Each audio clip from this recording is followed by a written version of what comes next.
আসসালামু আলাইকুম। ঘুড়ি লার্নিং প্ল্যাটফর্মে আপনাদের সবাইকে স্বাগতম। আমি সামিয়া তারান্নুম। আজকে আমি আপনাদেরকে কয়েকটা কোয়েশ্চেন্স করব। আপনি কি হিন্দি শুনে বুঝতে পারেন, কিংবা হিন্দি ভাষায় কোনো কথা বলতে পারেন? যদি পারেন, তাহলে আপনি হিন্দি ভাষা কিভাবে শিখেছেন? লেট মি গেস, আপনাকে নিশ্চয়ই আপনার বাবা মা হিন্দি গ্রামার বুকস খুব ছোটবেলায় কিনে এনে দিয়েছিলেন। আপনি সেই সবগুলো গ্রামার বুকস কমপ্লিট করেছেন, হিন্দির অনেকগুলো স্ট্রাকচারস মুখস্থ করেছেন, আর অনেক অনেক অনেক পরিমাণ হিন্দি বই পড়েছেন। না, তার কোনো কিছুই আপনারা করেননি, বরং এই সব কিছু আপনারা ইংলিশের ক্ষেত্রে করেছেন। আমি বলছি, আপনারা কি করেছেন? আপনারা আপনাদের সম্পূর্ণ শিক্ষা জীবন গ্রামার পড়েছেন, ইংলিশ সেন্টেন্সেসের বিভিন্ন স্ট্রাকচারস পড়েছেন। হিন্দি আপনি কিভাবে শিখেছিলেন? আপনি হিন্দি শিখেছেন মুভিজ দেখে, গান শুনে, হিন্দি সিরিয়াল দেখে। এই তিনটি কাজই আপনি করেছেন আনন্দের সাথে, বা আপনার উদ্দেশ্য ছিল এন্টারটেইনমেন্ট। আপনি আপনার English speaking and listening skill যদি ইমপ্রুভ করতে চান, তাহলে যেই কাজগুলো আপনি হিন্দি ল্যাঙ্গুয়েজের ক্ষেত্রে করেছেন, সেম কাজগুলো আপনি ইংলিশ ল্যাঙ্গুয়েজের ক্ষেত্রে শুরু করুন। আপনি প্রচুর পরিমাণ ইংলিশ মুভিজ দেখা শুরু করে দিন। যেমন আপনি দেখতে পারেন how to train your dragons, finding Nemo, up, Aladdin, Maleficent, Shrek, monster university. আপনি ইংলিশে প্রচুর মোটিভেশনাল স্পিচগুলো শুনুন। প্রতিদিন অন্তত 1 ঘন্টা সময় আপনি ইংলিশ শুনুন। আপনি যত শুনবেন, আপনার ইংলিশ লিসেনিং স্কিল তত বাড়বে। প্রথম দিকে নেটিভ স্পিকারসদের অ্যাকসেন্ট বুঝতে আপনার প্রবলেম হতে পারে, কিন্তু খুব অল্প সময়ের মাঝেই আপনি আপনার ইমপ্রুভমেন্ট নিজেই ডিটেক্ট করতে পারবেন। আপনি যদি না শোনেন, ইংলিশ স্পিকিং স্কিল ডেভেলপ করা একেবারেই আপনার পক্ষে অসম্ভব হয়ে যাবে। এখন থেকে আমরা আমাদের English language speaking skill develop করব আনন্দের মাধ্যমে। হিন্দি মুভিজের মতো করে আমরা ইংলিশ মুভিজ দেখব, আর অটোমেটিক্যালি আমাদের স্কিল ইমপ্রুভ করবে। আপনার কি এখনই মুভিজ দেখা শুরু করতে ইচ্ছা করছে? যদি তাই করে, তাহলে এই কথাটি আপনি কিভাবে ইংলিশে বলতে পারেন? I feel like watching a movie. I feel like singing a song. আমার গান গাইতে ইচ্ছা করছে। আপনারা স্ট্রাকচারটি লক্ষ্য করুন। I feel like, verb ing. I feel like going to the beach. আমার সমুদ্র সৈকত থেকে ঘুরে আসতে ইচ্ছা করছে। I feel like reading a novel. আমার একটি উপন্যাস পড়তে ইচ্ছা করছে। I feel like screaming loudly. আমার অনেক জোরে চিৎকার দিতে ইচ্ছা করছে। নতুন এই স্ট্রাকচারটি ফলো করে আপনি এখনই তৈরি করে ফেলুন 5টি নতুন বাক্য। আপনি একটি মুভি দেখতে বসেছেন। মুভিটি দেখার সময় আপনি 1 বক্স টিস্যু পেপারস নিয়ে বসেছেন। আপনি মুভিটি দেখছেন আর কাঁদছেন, কারণ মুভিটি অনেক কষ্টের।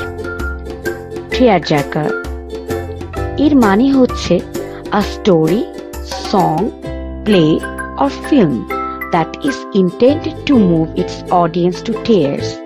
এই মুভিগুলো অনেক কষ্টের। আসুন কয়েকটি এক্সাম্পলস এর মাধ্যমে এই ওয়ার্ডটি বোঝার চেষ্টা করি।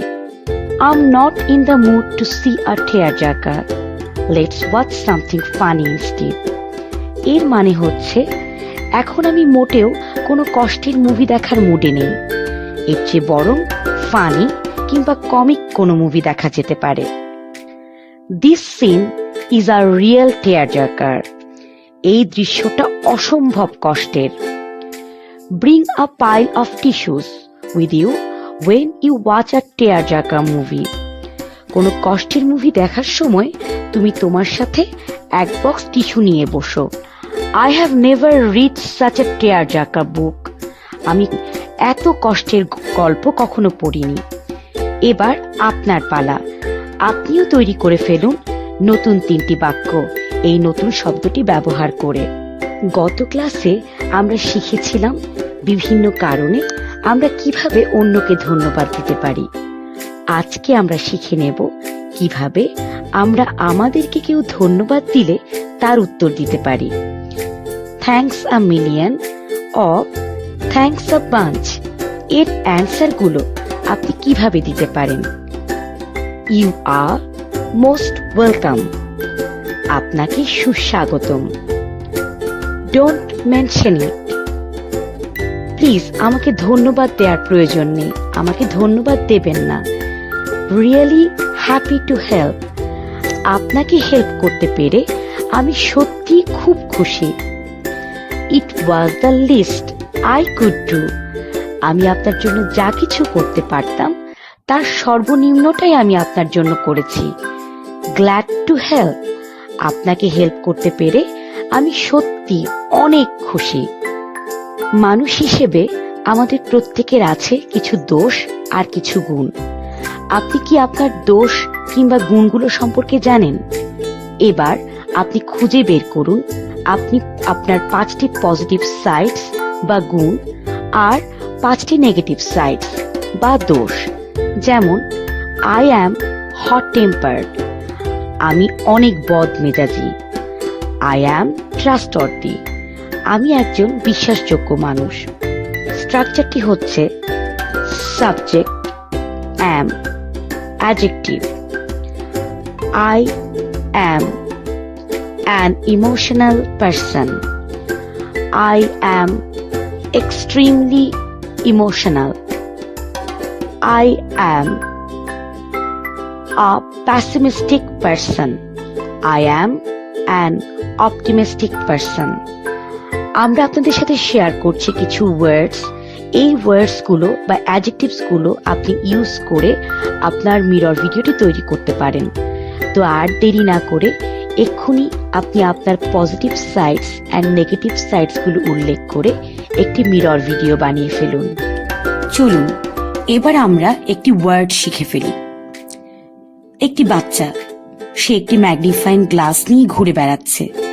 যা কিছু দেখছে সেটাই অনেক ভালোভাবে অবজার্ভ করছে, সেটাকে বোঝার চেষ্টা করছে, সেটা সম্পর্কে অনেক কোয়েশ্চেন করছে।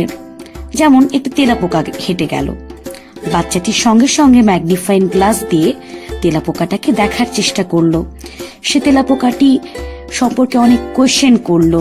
তেলাপোকাটি কিভাবে হাঁটে, তেলাপোকাটি কেমন করে ওড়ে, তেলাপোকাটি কি খায়, তেলাপোকাটি কোথায় থাকে।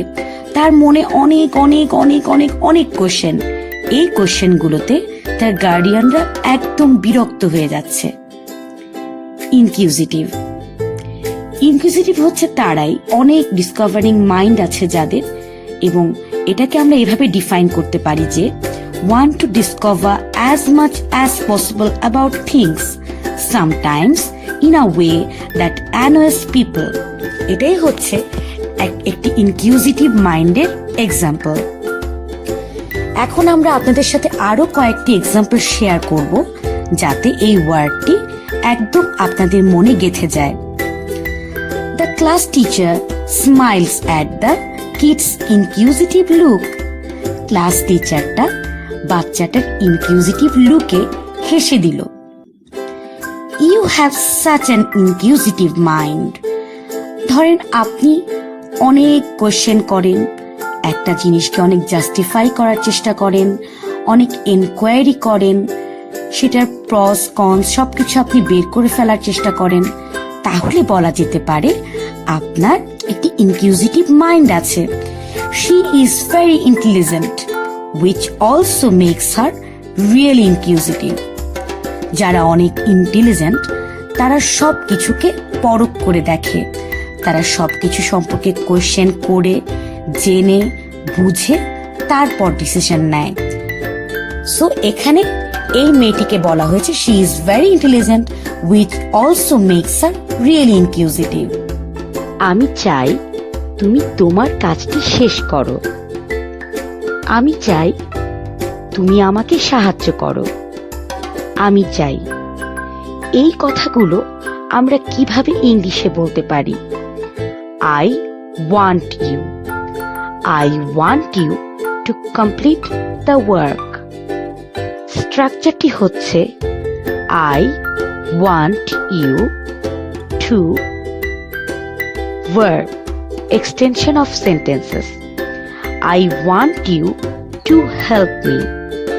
I want you to improve your speaking skill.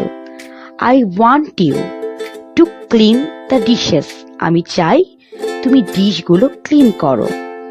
এবার এই স্ট্রাকচারটি ফলো করে এক্ষুনি তৈরি করে ফেলুন 3টি নতুন বাক্য। অনেক সময় আমরা অন্যকে তার কথাটি রিপিট করতে বা আবার বলার জন্য অনুরোধ করি। ধরুন আপনার টিচার বা আপনার বস আপনাকে কিছু ইনস্ট্রাকশনস দিচ্ছেন, আপনি একটি পয়েন্ট বুঝতে পারেননি, কিন্তু সম্পূর্ণ বিষয়টি বোঝা আপনার জন্য প্রয়োজন। এখন পোলাইটলি আপনার বসকে বা আপনার টিচারকে কিভাবে আপনি এই কথাটি আবার বলবেন, আপনি তাকে কিভাবে সে যা বলেছে তা আবার রিপিট করতে বলবেন, এই কথাটি আমরা এখন শিখব। আপনি বলতে পারেন সরি, পার্ডন, এক্সকিউজ মি, কিংবা আপনি বলতে পারেন would you mind repeating that, অথবা would you mind to repeat that again, আপনি কি দয়া করে আপনি যা বলেছেন তা আর একবার রিপিট করে বলবেন, কিংবা could you say that again please, আপনি যদি কিছু মনে না করেন আপনি কি আবার আমাকে আগের বিষয়টি রিপিট করে বলবেন। I didn't catch what you said, আপনি যা বলেছেন তা আমি বুঝতে পারিনি। অথবা আপনি বলতে পারেন আই বেগ ইয়োর পার্ডন,